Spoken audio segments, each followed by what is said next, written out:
recording this on Wednesday, the 13th of July. We've just had another voting round in the Conservative leadership contest. Jeremy Hunt and Nadine Zahawi are out. What thoughts do you have about where the party that you were until very recently hoping to run is at the moment? I am genuinely interested in the fact that we had such a diverse group of candidates, and that the default position, or maybe not quite the default, but there was a pretty strong view clearly amongst the Conservative MPs expressed in the candidates came forward that they thought that they would like ideally to have somebody from minority ethnic background and potentially a woman. And that's interesting. It's an interesting aspect of a, as it were, Conservative Party that, as the Conservative Party keeps pointing out, they've had 2 women as prime ministers, and Labour hasn't yet managed to do that. And it's odd. And some of this is to do with the way in which the Conservative Party changed in the period 2005 to 2010 under David Cameron. A lot of these people were recruited then. But it's also been interesting, of course, as people point out in reply to me when I say that kind of thing on Twitter, that many of these candidates are much, much more right-wing. That the Conservative Party has become just factually a more right-wing party. Well, let's take a classic sort of right-left divide, which might be over Remain Brexit, for example. 2017, I think something like 65% of the MPs had voted for Remain. 2018, it was down to about 55%. And then after 2019, going to 2020, the majority were Brexit voters and the minority were Remain. So you can see that and many, many other signs of a party that is shifting on a lot of these issues. Shifting on attitudes towards migrants, shifting on cultural war issues. But the real thing at the heart of this race is the question of what their economic policy is. The big divide between these. None of them want to talk about it. Exactly, and this is where you're. I think as we began, we talked about argument. One of the problems is that we've created a world in which it seems to be possible to get away with not talking about the contents of policy. And so much the conversation obviously is about people's personality, their personal history, their appearance, but not really anybody taking seriously the question of what makes them angry or ashamed about the country, what detailed administration they might try to implement.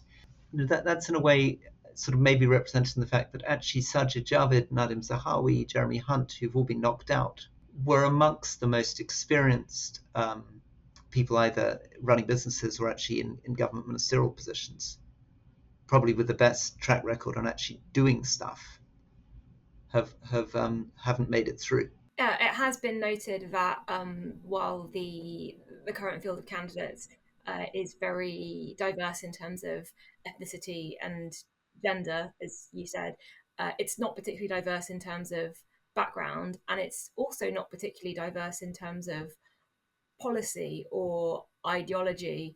Lots of Brexiteers, as you say, lots of sort of consensus. It seems to be that the most important things right now are cutting taxes and getting involved in the culture wars. Is that just a symptom of how a leadership contest works and what you need to do to win, or is that symptomatic of how the party's changed and how politics has changed? I think it's symptomatic of how party and politics has changed. I think partly it's structural. So there was a time when the leaders of the Conservative Party were just chosen by Conservative MPs. That was changed. This is the first time that a Prime Minister, Boris Johnson was the first time, and this is the second time the Prime Minister will actually have, as it were, been chosen by the party and the country. Until then, either it was people like Theresa May who came by default, or they were people who'd been elected under a previous system into being leaders of the opposition. But when Mrs. Thatcher came in, when John Major came in, they were simply selected by the MPs, and that is a very different type of campaign. You're then trying to appeal to people who've known you for many, many years. Generally, anybody who comes out as Prime Minister has been in the party. Traditionally, they would have been in the party 20 years or more before they had a chance of really becoming Prime Minister. Now we're in a situation where you're appealing ultimately to just over 100,000 quite elderly Conservative Party members in the country, and that means that there is a huge incentive to say what they want to hear. So to say, for example, that you want to cut taxes, even if the public finances are shot to pieces, even if, in fact, the pressure is to increase public spending, and even if you can't really see where those taxes are going to come from, and you're promising to cut the deficit at the same time, you end up in that situation. Can I just come back on something that you said, which is, I think, interesting? Obviously, in Britain, we're completely obsessed with class, and one of the things that you said is that you thought they weren't very diverse in terms of background. They are surprisingly diverse in terms of background because, of course, people who are diverse in terms of ethnicity in Britain generally are from very diverse backgrounds. I mean, almost all those people that we're talking about had parents who came to the United Kingdom with very little money. Some of them, in the case of Rishi Sunak, his father became a GP, but in the case of Priti Patel, I think her father initially set up a shop. Nadhim Zahawi arrived with very little. Sajid Javid's father famously was a bus driver. People sometimes tease him about saying that a little bit too often, but it's true. Father was a bus driver. I think there is reason to feel that actually a more ethnically diverse group usually means more diversity of backgrounds. It's probably one of the first leadership campaigns for a very long time where there's not an old Etonian running. That's a good point. We had a lot. I had an old Etonian last time. That And the obviously time went very before. well.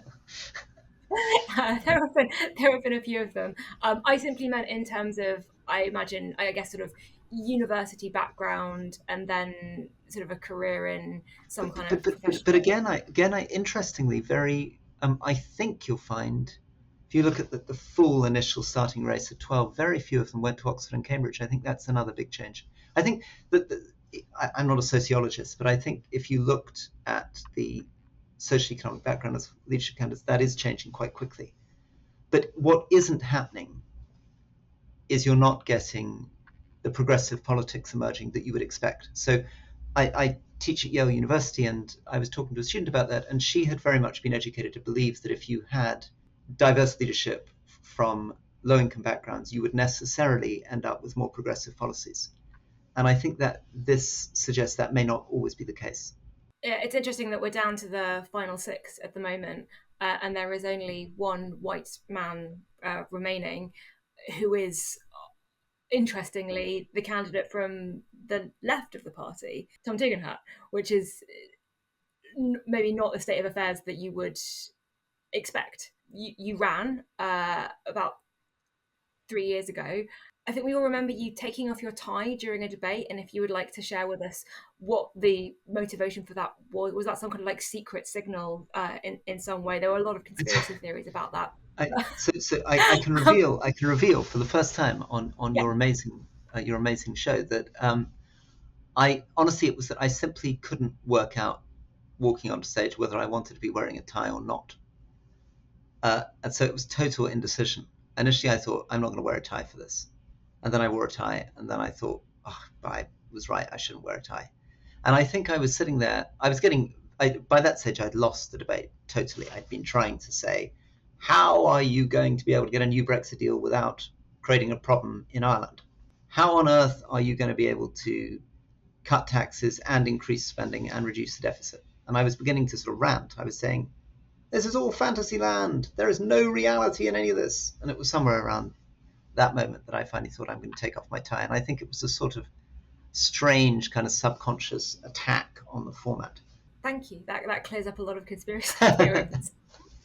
Um, More generally than the tie question, what insights do you have of what it's like to run in that kind of contest? What are the candidates, the remaining ones, going to be thinking, have running through their heads now? How do you win? What are they going to be Oh, kind of well, I, I focusing think on? first thing is it's completely exhausting. So you are up all day and night, and therefore you start to make mistakes because you just haven't had enough sleep. You are staring at your phone all the time. You are just desperate to get certain individuals on board. So there will be quite quickly will be a situation where 2/3 of the MPs have declared, and there's about 100 MPs who haven't yet declared, and you're trying desperately to get those people.